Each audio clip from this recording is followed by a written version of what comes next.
함께 말씀 나누겠습니다. 창세기 14장에는 그 전쟁이 하나 기록되어 있는데요. 아브라함이 살고 있던 그 지역 주변 국가들 간의 큰 전쟁이 기록되어 있습니다.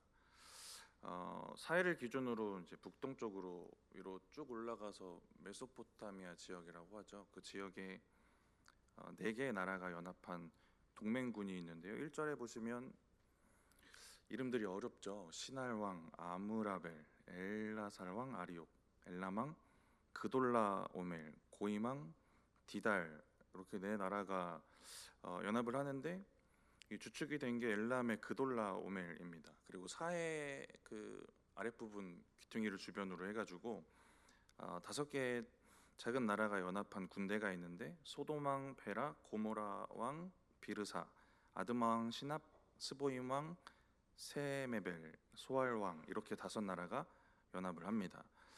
전쟁의 원인이 사절인데요. 우리 사절은 다시 한번 같이 읽어보겠습니다. 이들이 12년 동안 그돌라오멜을 섬기다가 제 13년에 배반한지라. 사해 주변에 있던 그 다섯 나라들, 이 북동쪽 지역의 그 실권 잡고 있던 엘람 왕 이 그돌라오멜에게 조공을 바쳐오다가 13년째 되던 해에 무슨 일이 있었나 봐요. 기록되어 있지는 않지만 이들의 마음이 변했을 수도 있고, 이들의 나라가 강해졌을 수도 있고, 그돌라오멜의 세력이 약해졌을 수도 있고요. 어쨌든 13년째가 되던 해 반기를 들게 됩니다. 그래서 엘람을 중심으로 한 4개국 그 국가 연합군이 쳐들어오게 되고, 10절까지 내용을 쭉 보시면 너무 쉽게 패배합니다. 그리고 11절부터 점점 이야기의 범주가 이제 줄어들어요. 이제 소돔과 고모라가 패배한 나라 중에 소돔과 고모라가 있었죠. 소돔으로 줄어들고, 또 그리고 소돔에 아브라함의 그 조카 롯이 있었는데 롯의 이야기로 또 좁혀집니다. 그래서 롯이 인질로 잡혀가고 롯이 갖고 있던 양식과 재물도 모두 빼앗기게 됩니다. 13절에 보면 이 사실을 소돔에서 도망쳐 나온 한 사람이 아브라함에게 알려주게 되고, 아브라함이 롯을 구해내게 되는 이런 사건이고, 잘 알고 계시는 이야기일 것인데요. 오늘 이 사건 속에서 두 가지 믿음을 우리가 볼 수 있을 것 같아요. 롯이 가진 믿음과 아브라함이 가진 믿음입니다. 이 믿음을 우리가 함께 좀 나누면서 정체성에 대한 부분을 우리가 좀 같이 나눴으면 좋겠습니다.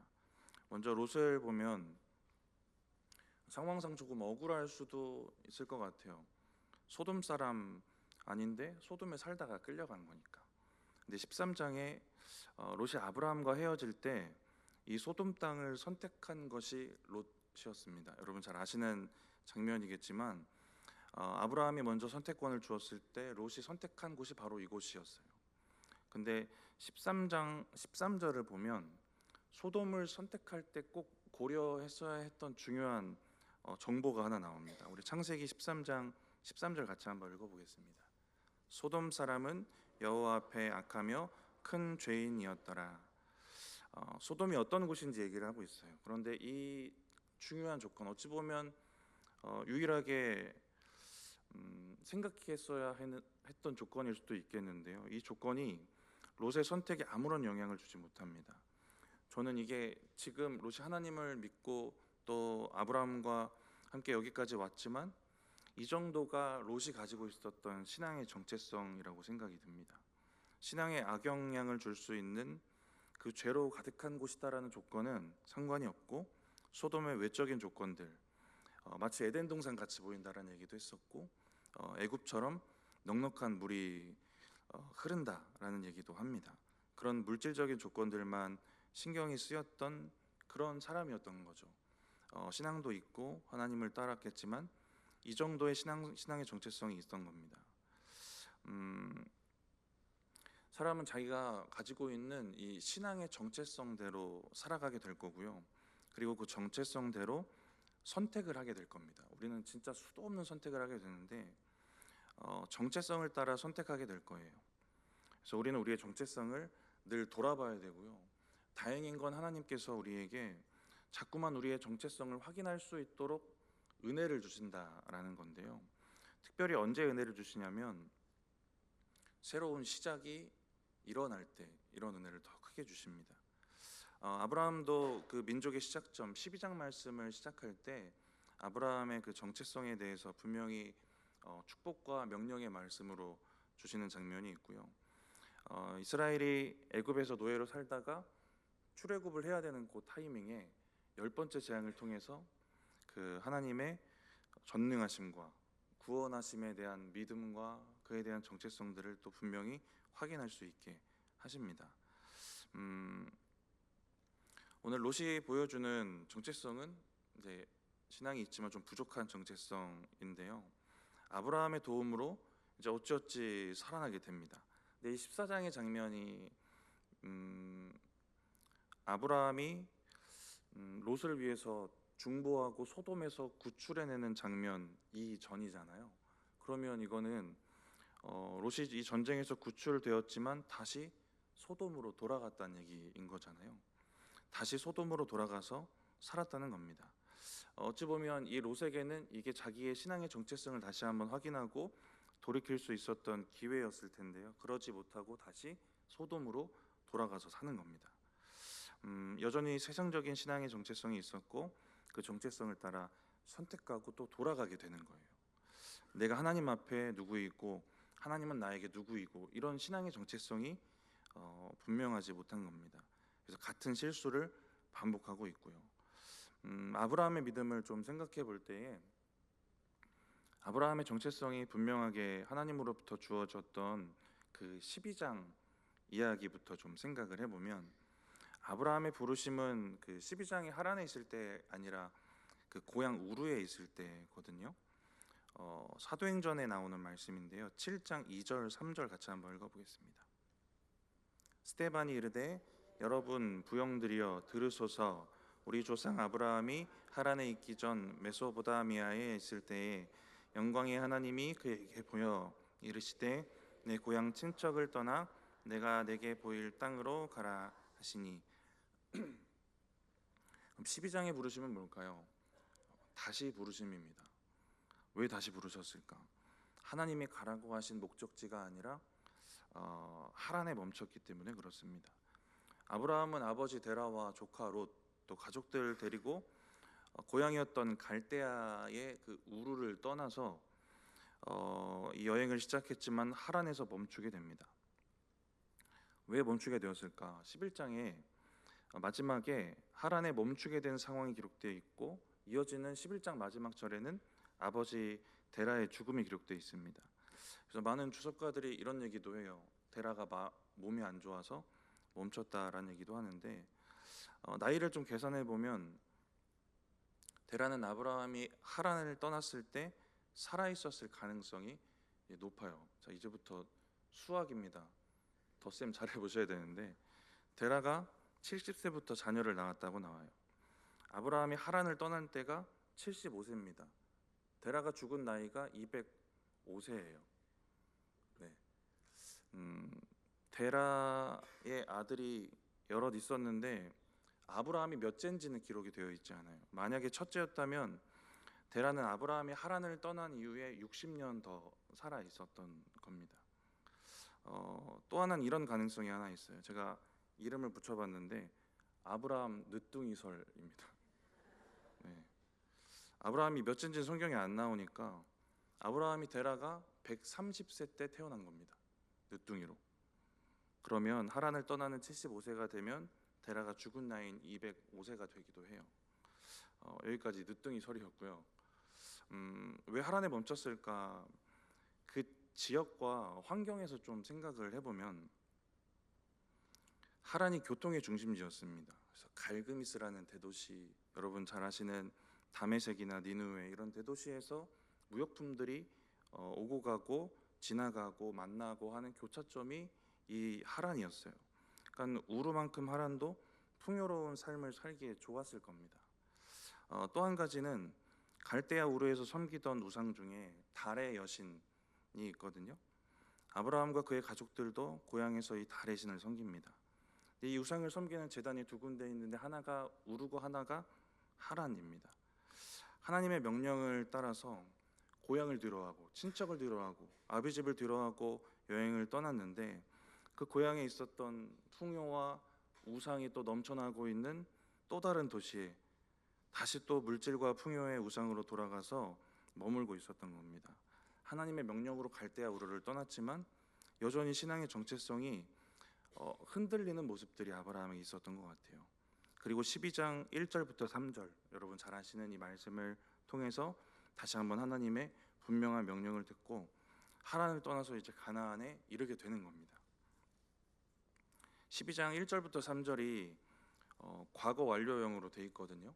그래서 우르를 떠날 때 말씀하셨던 것을 다시 한번 하란에 있는 아브라함에게 확증하면서 말씀을 또 주신 것이다라고 보기도 해요. 어쨌든 하란에 머물던 아브라함이 가나안으로 들어가게 됩니다. 이 말씀을 듣고. 1절부터 3절, 12장 1절부터 3절은 명령이면서 축복이고 신앙의 정체성이기도 해요. 제가 정의하고 싶은 신앙의 정체성은 이런 겁니다. 내가 하나님 앞에 누구고 하나님은 나에게 누구고이거든요. 근데 12장 1절부터 3절을 보시면 아브라함이 하나님 앞에서 어떤 자인지를 말씀을 해주십니다. 축복의 말씀과 함께. 그리고 하나님은 아브라함에게 그러한 일을 이루실 전능자이심을 또 드러내시는 거예요. 이게 아브라함이 가져야 될 신앙의 정체성이고 12장을 통해 받았던 정체성입니다. 복의 근원, 민족의 아버지, 그것을 이루실 하나님이 그의 하나님이셨던 겁니다. 이게 아브라함이 가졌던 신앙의 정체성이었습니다. 이 정체성이 아브라함의 가슴에 선명하게 박히게 되었을 때 진짜 아버지도 떠나고 고향도 떠나고 풍요도 떠나고 우상도 떠나게 되는 겁니다. 그리고 오늘 본문 14장에서도 이 정체성대로 살아가요. 정말 진짜 복의 근원이 됩니다. 오늘 등장하는 그 조카 롯과의 상황만 생각해봐도 소돔과 고모라가 멸망할 때도 한 번 더 살려주겠지만 오늘 전쟁에 휘말린 롯을 살려줍니다. 롯은 반대로 롯의 입장에서 생각해보면 복의 근원이었던 아브라함에게 붙어있을 땐 평안과 또 같은 복을 흘려봤지만 그렇지 못할 때는 복을 잃어버리는 또 인생을 살아가기도 합니다. 아브라함이 13장에서 롯과 헤어지고 이제 13장 오늘 14장 장면이 나오는데 그 사이의 간격에 얼마나 기간이 흘렀는지는 모르겠지만 그 사이에 하나님으로 받은 복이 많이 있었습니다. 오늘 본문에 드러나는 정보 중에 아브라함이 가지고 있었던 개인 군사들이 318명입니다.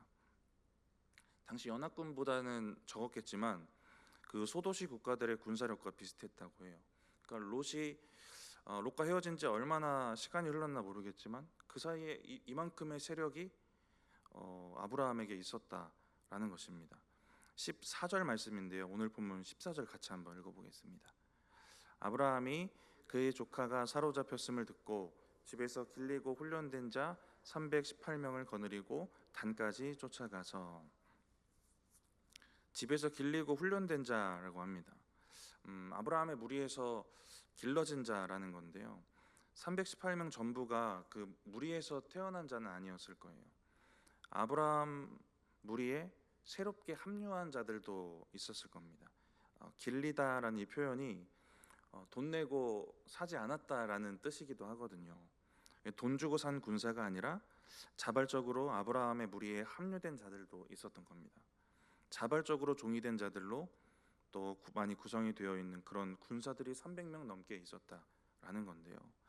아브라함의 세력과 그 당시 영향력, 그가 가진 형통, 이게 사람들을 이끌어 모으는 또 도구가 되었고, 이러한 형통과 영향력, 잘 되는 모습들은 그 당시 사람들에게는 너무 자연스럽게 신으로 연결되거든요. 아브라함이 섬겼던 하나님을 또 드러내고 보여주는 그러한 도구가 되었을 겁니다. 아브라함이 가진 신앙의 정체성이 아브라함이 살아가는 주변 지역과 사람들에게 영향을 끼치고 또 보여지고 있었던 겁니다. 그리고 오늘 본문의 롯을 구출하는 사건은 이게 더 크고 선명하게 보여지는 사건이었을 거예요. 14장의 가나안의 그 정세는 혼돈입니다. 근데 아브라함은 그런 혼돈에서 아무런 영향을 받지 않아요. 오히려 영향력을 발휘하면서 살아갑니다. 어찌 보면 롯이 잡혀간 걸 몰랐으면 이 전쟁에 굳이 막 관심도 두지 않는 것 같아요. 롯이 잡혀가니까 거기에 끼어든 거거든요. 전쟁을 하던 말던 이게 혼돈이 일어나던 말던 상관이 없고요. 그냥 자기의 정체성대로 우뚝 솟아서 살아가고 있는 겁니다. 혼돈 속의 가나안의 상황 가운데 요동 없이 살고 있는 모습들 볼 수 있습니다. 그리고 롯을 구출한 이 사건을 통해서 아브라함이 가진 신앙의 정체성이 더욱 그 위상이 높아지는 거죠. 아브라함이라는 사람이 형통하기도 하고 덕망도 있고 군사적인 힘도 대단한데 뭐 약탈을 하는 것도 아니고 횡포를 부리는 것도 아니에요. 선을 베풀어요 오히려. 근데 그 사람이 섬기는 신이 하나님인 겁니다. 이런 것들이 가나안과 주변 국가들에게 엄청 선명하게 보여졌을 거예요. 318명으로 연합군을 이겨버린 이 사건을 통해서는 또 하나님 믿는 사람이 얼마나 강한지, 하나님이라는 이 신이 얼마나 위대한 신인지를 보여주게 되었을 겁니다. 창세기 12장 1절에서 3절 이 말씀이 여기서도 이제 성취되어 가고 있는 거예요. 아브라함의 이름이 창대케 되고 위대한 민족이 되어져 갑니다. 12장 말씀 신앙의 정체성이기도 하다라는 말씀 드렸는데요. 이게 선명하게 드러나고 있는 모습들을 볼 수 있습니다. 혼돈 속의 가나안의 정세, 오늘 14장의 배경인데요. 근데 롯을 또 다시 생각해 보면 이러한 환경 속에서 세상의 가치관으로 그 혼돈 속의 세상에 흡수되어 또 휩싸여 살아가는 롯이 있는 겁니다. 신앙의 정체성을 망각하고. 근데 아브라함은 그런 세상의 환경 속에서 흡수되지 않고 영향받지 않고 살아가고 있었다라는 것이고요. 혼돈 속의 가나안이다. 이런 배경이 우리 살아가는 삶과 인생과도 좀 비슷한 것 같습니다. 우리가 어떻게 할 수 없는 그 세상의 만사 속에 사는데 참 혼돈입니다. 어지러워요. 근데 우리가 그 가운데 휩쓸려 살 것인가, 휩쓸려 살지 않을 것인가, 이건 우리가 하나님 앞에서의 정체성을 어떻게 제대로 붙잡고 사느냐 아니냐 이 문제로 결정이 날 것입니다. 아브라함은 어떻게 이 정체성을 붙잡고 살았을까? 14장을 보면서 한 가지 도전이 되는 건 복의 근원이 자연스럽게 된 건 아니고 아브라함도 뭔가 노력을 했어요. 전쟁에 참여를 합니다. 전쟁에 뛰어들어가기에는 군사력 차이도 엄청나게 났고 전쟁이 목숨이 오고 가는 일인데 쉽게 생각할 일도 아닙니다. 근데 가족이었던 롯을 위해 전쟁에 뛰어들기도 하고요. 롯을 구출하고 소돔 사람들도 구출해 오거든요. 아브라함은 롯도 그렇고 다른 도움이 필요한 이웃들에게도 복의 근원이 됩니다. 그렇게 하기 위해서 자기를 희생하고 위험을 감수하는 거예요. 어떻게 내 정체성을 드러내면서 살 수 있을까? 우리도 우리의 정체성대로 살아가기 때문에 나에게 오는 위험이나 또 어려움들을 감수할 각오도 우리가 해야 되는 겁니다. 우리가 누군가에게 줄 수 있는 가장 큰 복은 복음 전해주는 것일 건데요. 가족일 수도 있고요. 직장 동료일 수도 있어요. 그들에게 복의 근원이 되기 위해 우리가 감수해야 될 것들이 참 많을 겁니다. 위험일 수도 있고 희생일 수도 있어요. 그러한 믿음이 우리에게 있으면 우리가 또 그 안에서 우리의 정체성 잘 지키면서 또 하나님께서 주시는 열매를 맺으면서 살아갈 수 있게 되는 겁니다. 아브라함은 이렇게 자기 정체성대로 살아가게 되고요. 거기에 이끌림을 받아서 살아가게 됩니다. 복의 근원으로. 근데 롯도 자기의 부족한 정체성대로 살아가고 돌이킬 기회 속에서 돌이키지 못하고 다시 소돔으로 돌아가고 또 구출되지만 아내는 죽고 딸과의 근친으로 모압과 암몬의 조상이 되죠. 이렇게 그 정체성이 인생을 이끌어 가는 겁니다. 아브라함이 이 전쟁을 마치고 끝난 후에도 가지고 있던 신앙의 정체성대로 행동을 하는데요. 이 전쟁에 승리했다는 소식이 가나안 전역에 퍼졌겠죠. 오늘 본문 뒤에 이어지는 내용을 보면 두 왕을 만나는데 하나는 멜기세덱입니다. 살렘의 왕이면서 하나님의 제사장이라고 알려져 있는 그 왕인데요. 11조를 드립니다. 그러면서 뭘 하는 거냐면 하나님이 전쟁에 승리를 주셨다 하면서 하나님을 높이는 거죠. 자기 신앙의 정체성을 가지고 행동을 합니다. 그리고 소돔 왕을 만나는데 소돔 왕이 이렇게 말해요. 내 백성은 돌려주고 전리품은 네가 가져라 이렇게 얘기를 하거든요. 근데 전리품은 전쟁에서 승리하는 사람이 갖는 게 그냥 관례입니다. 너무 당연한 거예요. 소돔 왕이 아브라함에게 할 말이 아닌 겁니다. 근데 아브라함은 어쨌건 이걸 가질 생각이 없었어요. 그래서 창세기 14장 22절 23절에 이렇게 얘기를 합니다. 우리 같이 한번 읽어보겠습니다. 아브라함이 소돔 왕에게 이르되 천지의 주제시오 지극히 높으신 하나님 여호와께 내가 손을 들어 맹세하노니 내 말이 내가 아브라함으로 치부하게 하였다 할까 하여 내게 속한 것은 실 한 오락이나 들매끈 한 가닥도 내가 가지지 아니하리라. 내 말이 내가 아브라함으로 치부하게 하였다 할까 하여라고 했는데요. 소돔 왕이 말로 내가 아브라함에게 전리품 줘서 아브라함을 부자로 만들었다 이런 말이 돌아다닐까봐 신발끈 하나도 내가 받지 않겠다라는 얘기를 합니다. 아브라함은 전쟁에 승리를 주신 하나님, 또 이런 하나님에 대한 믿음, 여기에 다른 것들이 섞여 들어가게 하고 싶지 않은 겁니다. 하나님의 은혜로 승리를 했고요, 하나님의 은혜로 부유하고 형통하게 살고 있는데 소돔 왕의 은혜를 입었다, 이 얘기가 섞여 들어가게 하고 싶지 않은 거예요. 하나님의 하나님 되심과 또 하나님이 주시는 축복에 다른 게 들어가지 않도록 하는 겁니다. 그래서 전리품을 챙기지 않아요. 하나님 앞에서의 내가 누구고 나에게 하나님은 어떤 분이신가, 이런 신앙의 정체성이 아브라함을 진실하고 정직한 삶으로 이끌어가는 겁니다. 요즘 청년부에서 나누는 말씀은 다윗의 인생인데요. 어제는 사무엘상 25장에 어리석은 나발과 또 지혜로운 아내였던 아비가일 이야기를 나누었습니다. 아비가일은 후에 다윗의 아내가 되는데 잘 아시는 이야기입니다. 25장에 사무엘이 죽어요. 그리고 그 장례에 어찌어찌 참여를 했던 것 같아요. 그리고 도망갔다가 다시 머물게 된 곳이 마온이라는 곳인데, 마온에서 가장 부자였던 사람이 나발입니다. 나발에게 먹을 것을 요청해요. 부하 600명과 도망 중에 있었으니까 항상 이건 큰 문제였을 겁니다.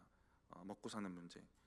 나발에게 요청을 하는데 이렇게까지 얘기를 해요. 자기를 아들이라고까지 낮추면서 겸손하게 음식을 요청합니다. 근데 엄청난 모욕과 함께 거절당해요. 그 순간 다윗은 분노에 휩싸이고요, 기도를 틈틈이 열심히 해오던 다윗이 하나님과 교제하는 그 시간 없이 분노에 휩싸여서 즉시 칼을 듭니다. 부하 600명 중에 400명, 3분의 2나 데리고 나발을 죽이러 가요. 이 정도 숫자면 추측을 해보면 나발 하나 잡겠다는 건 아니고 그의 가족과 마을까지도 몰살하고 싶은 마음이 있는 겁니다. 분노에 휩싸이고 있는 거죠.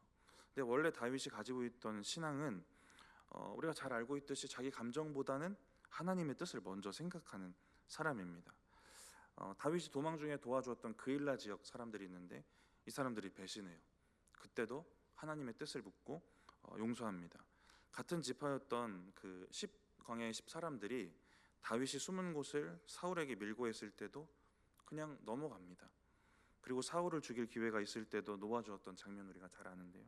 원래 이게 다윗의 원래 신앙이 이랬어요. 용서하고 자기 감정을 내려놓고 하나님의 뜻을 구합니다. 근데 이제 이번에는 분노에 휩싸여서 즉시 잔인한 결정을 내려요. 그래서 사무엘상 25장 말씀을 보면 내일 아침까지 모두 죽여버릴 것이다 라는 이런 말을 하면서 나발에게 가고 있었어요. 이제 그런 다윗을 아비가일이 만나러 가요. 먼저는 음식을 보내서 마음을 좀 가라앉히고 자기를 낮춰서 겸손히 대화를 시작합니다. 사무엘상 25장 25절에 보면 이렇게 말해요. 그의 이름이 그에게 적당하니 그의 이름이 나발이라 그는 미련한 자이니라. 아비가일이 다윗에게 이런 얘기를 하는데요. 무슨 얘기냐면 내 남편 나발의 이름의 뜻이 어리석음인데 이름처럼 진짜 미련한 사람입니다. 그리고 이어지는 말씀에 개의치 말라고 얘기를 해요. 개의치 말라는 건 직접 상대할 가치도 없다는 겁니다. 이러한 미련한 사람을 죽이고 벌하는데 당신의 손을 더럽히지 말라고 얘기를 해요. 이 얘기를 하라고 하나님이 저를 당신에게 보냈습니다 라는 얘기를 합니다. 그리고 이어서 하는 말이 있는데요, 이 구절은 같이 한번 읽어보겠습니다. 사무엘상 25장 28절 29절입니다. 우리 같이 한번 읽어보겠습니다. 주의 여종의 허물을 용서하여 주옵소서. 여호와께서 반드시 내 주를 위하여 든든한 집을 세우시리니 이는 내 주께서 여호와의 싸움을 싸우시며 내 주의 일생에 악한 일을 찾을 수 없음이니이다. 사람이 일어나서 내 주를 쫓아 내 주의 생명을 찾을지라도 내 주의 생명은 내 주의 하나님 여호와와 함께 생명싸개 속에 쌓였을 것이요 내 주의 원수들의 생명은 물매로 던지듯 여호와께서 그것을 던지시리이다. 아멘. 여호와께서 반드시 내 주를 위하여 든든한 집을 세우시리니라고 합니다. 든든한 집, 이스라엘 왕국이에요. 하나님이 다윗 당신을 위해서 이스라엘 왕국을 세우시고 왕이 되게 하실 것입니다라는 얘기를 하고요. 이어지는 내용을 보면 내 주께서 여호와의 싸움을 싸우시며라고 말하는데요. 당신은 하나님을 위한 싸움을 하는 사람입니다라고 말을 해요. 나발이라는 한 개인에게 분노에 휩싸여서 보복하는 이런 개인적인 싸움하는 사람이 아니라 하나님을 위한 싸움을 하는 사람이다라는 얘기를 합니다. 아비가일의 이 말이 참 놀라운 지혜인데요. 하나님이 허락하신 지혜이기 때문에 그랬을 것 같아요. 아비가일도 자신을 하나님이 보냈다라는 얘기도 하고 다윗도 아비가일을 하나님이 보내주셨다라는 인정을 나중에 하기도 하거든요. 그러니까 이 어떤 지혜의 말씀이냐면 아비가일이 했던 이 얘기는 당신은 하나님을 위한 싸움을 하는 사람입니다 이거든요. 아비가일을 통해 이런 말씀을 주시는 겁니다. 다윗에게 하나님 앞에 당신이 이런 사람이라는 것을 다시 한번 기억하라는 거예요. 정체성에 대한 말씀 오늘 같이 나누고 있는데요. 하나님 앞에서 다윗 당신의 신앙의 정체성이 어떤 것인지를 다시 한번 기억하십시오라는 얘기를 해주는 겁니다. 읽었던 28절 말씀은 개인적인 욕망을 위해 개인적인 싸움하는 게 당신의 신앙의 정체성이 아니고 하나님을 위한 싸움을 싸우는 사람, 싸워온 사람, 이런 신앙의 정체성이 당신의 정체성입니다라는 얘기를 해요. 그리고 읽었던 29절은 그런 당신을 하나님이 지켜주실 것이고 하나님께서 당신의 원수를 멸해 주실 것입니다라는 얘기를 하는 겁니다. 나는 하나님의 종이고 하나님의 군대고 하나님의 장군이고 이런 정체성이 다윗에게 있고 또 하나님은 다윗에게 하나님 되셔서 도우시고 원수를 멸하시는 분이 되어주시는 정체성이 다윗에게 있는 겁니다. 하나님이 나에게 누구고 나는 하나님 앞에 어떤 존재이고 이런 신앙의 정체성이 다윗에게도 있었던 겁니다. 우리의 인생이 어쩌면 가나안 지역처럼 혼돈 속에 빠져 있을 수도 있고요. 이 다윗처럼 절망과 고난의 연속일지도 모릅니다. 그러한 삶의 현장에서 또 우리가 받는 공격들을 생각해 보면 우리의 신앙의 정체성을 흔드는 공격들일 거예요. 그래서 스스로 무너지기도 하고 이 정체성을 망각하기도 하고 그럽니다. 근데 그러면서 벌어지는 일들이 있어요. 나발이 다윗을 모욕하는 소리들도 좀 생각해 보면 다윗의 정체성을 훼손하는 소리들이었습니다. 사무엘상 25장 10절 11절인데요. 이런 모욕을 합니다. 다윗은 누구며 이새의 아들은 누구냐? 요즘에 각기 주인에게 억지로 떠나는 종이 많도다. 내가 어찌 내 떡과 물과 내 양털 깎는 자를 위하여 잡은 고기를 가져다가 어디서 왔는지도 모르고 알지 못하는 자들에게 주겠느냐 한지라 이렇게 모욕을 합니다. 다윗이 누구냐? 다윗을 모를 리가 없죠. 국민적인 영웅인데 지금 너의 현실을 봐라. 넌 이제 영웅이 아니다. 이런 모욕이거든요. 요즘에 각기 주인에게 억지로 떠나는 종이 많도다. 지금 너의 정체성은 사울에게서 도망다니는 도망자 종일 뿐이다 라고 얘기를 해주는 겁니다. 어디서 왔는지도 알지 못하는 자들에게 이 음식을 주겠느냐. 그 당시 양털 깎는 축제하면 나그네도 초청해서 밥을 먹입니다. 그럼 이 다윗에게 넌 나그네만큼의 대접도 받을 수 없는 그런 가치 없는 존재다라는 모욕이기도 해요. 나발이 이렇게 모욕적인 말을 하는데 이 모욕이 전제하는 게 있습니다. 다윗은 이 상황에서 벗어나지 못할 것이다예요. 다윗은 이 나발이 말하고 있는 모욕적인 정체성, 거짓된 정체성, 무너진 정체성 속에서 계속 머물러 있을 것이라고 전제하고 얘기를 해요. 만약에 언젠가 이스라엘의 왕이 될 거다라는 확신이 있었으면 아무리 미련한 사람이어도 이렇게 모욕 못하죠. 나발은 다윗이 계속 이런 도망자의 상황에 머물 것이라고 생각을 하고 있습니다. 이걸 전제하고 계속해서 이 정체성을 훼손하고 있어요. 너는 왕이 아니다. 너는 도망자이다. 너는 종일 뿐이다. 이렇게 정체성을 훼손합니다. 우리가 세상에 살아갈 때 우리의 정체성이 무너지고 훼손될 때 세상의 소리와 사단의 소리도 비슷합니다.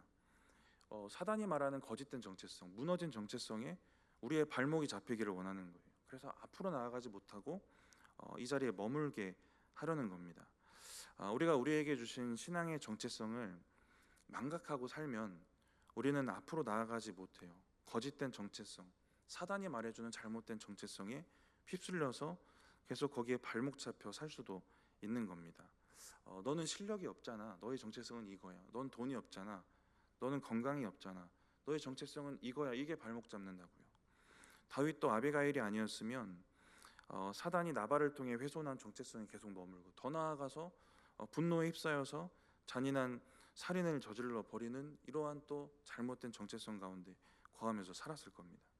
근데 하나님 앞에서 정체성을 기억하고 자꾸 되새기고 돌이키는 사람은 앞으로 나아갈 수 있게 되는 겁니다. 이 정체성을 생각하면서 수련회 가는 우리 청년들도 좀 생각이 났고요. 그리고 올해 우리 표고도 좀 생각이 났습니다. 우리가 앞으로 더 나아가서 믿음의 전성기를 이뤄야 될 텐데요. 저는 이게 첫 번째 확인해야 될 문제가 아닌가 싶습니다. 우리의 정체성, 하나님 앞에 내가 누구고 하나님은 우리에게 누구신가, 이게 더욱더 우리 가운데 선명하고 분명해지면 우리가 믿음의 전성기로 너무 당연하게 나아갈 수 있지 않을까라는 생각이 듭니다. 이 거짓된 정체성의 첫 번째 역할은 발목 잡는 거.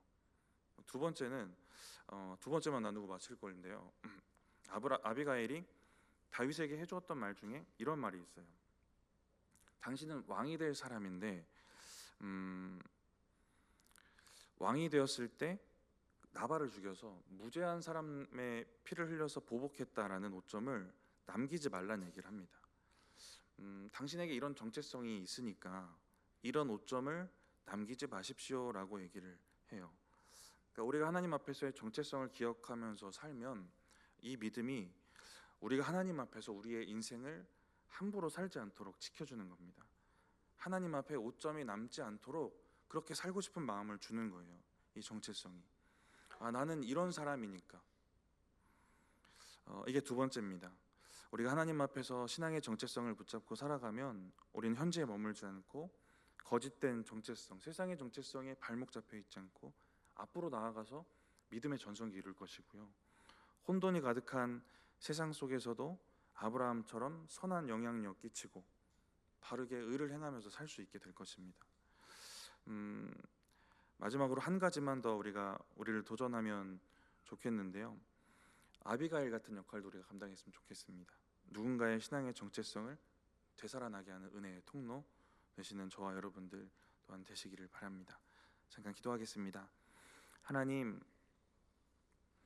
우리에게 주신 하나님에 대한 믿음, 내가 하나님 앞에 또 누구이고 하나님은 나에게 누구이신지, 하나님이 믿음의 정체성이 우리의 인생을 이끌어 가게 하시고 하나님 그 정체성에 우리가 온전히 붙잡혀 흔들리지 않고 앞으로 나아가게 하시고 믿음의 전성기 이루게 하시고 하나님 주시는 의의 열매들 많이 맺을 수 있도록 주님 함께하여 주시옵소서.